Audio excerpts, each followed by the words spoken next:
Today on the Austin Report, we're going to be talking about a rather controversial issue. I want to know what you have to say on it, though.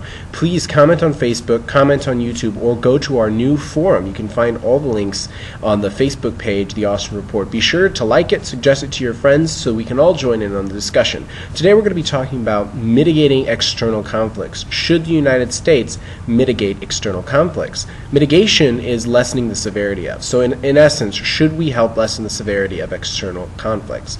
First, let's talk about the role of government. It is my belief that a role of the government is first and foremost protect the people, protect their safety. If there's a direct conflict, then you need to make sure that it's not affecting the safety of the country and of the people.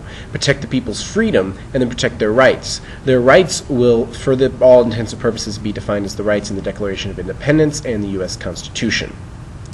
Direct conflicts should be mitigated.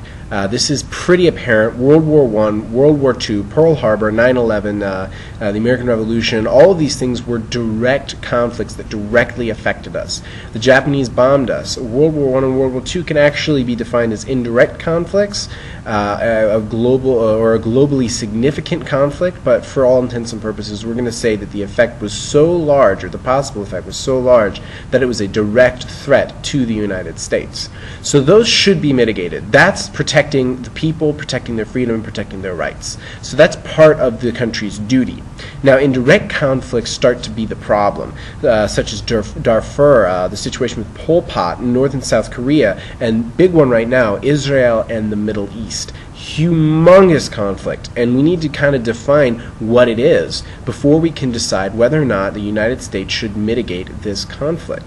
Globally significant conflicts will eventually affect the United States. I'm going to define globally significant as conflicts relating to multiple countries of different regions that are potentially or that have potential or direct influence on global politics. So these are large events happening in different regions that will affect global politics and will affect the United States. Should we mitigate these conflicts? I say yes. So we need to decide for each conflict, is it big enough to affect global politics? Is it going to affect the United States sometime in the future? I would say the near future. If we extend this concept too far, we risk going into too much of an aggressive approach, mitigating all conflicts, which I believe would be a poor use of our resources, and it would not be protecting the people, protecting their freedom, or protecting their rights. Regional conflicts make things even more complicated. They have the potential to become global conflicts. Things like like AIDS in Africa, the violation of human rights in different countries. Should we be mitigating those conflicts? They have the potential to become global, but they are not, in fact, global. That's where you and I come in with the discussion. I believe the United States should be very careful not to become the police force of the world. I believe this would be a very poor substitute for the goal of the United States, which is to protect the people, their freedom, and their rights. What do you have to say? I want to know. Comment on YouTube, Facebook, or go to the forum. This has been the Austin Report for now. Talk to you later.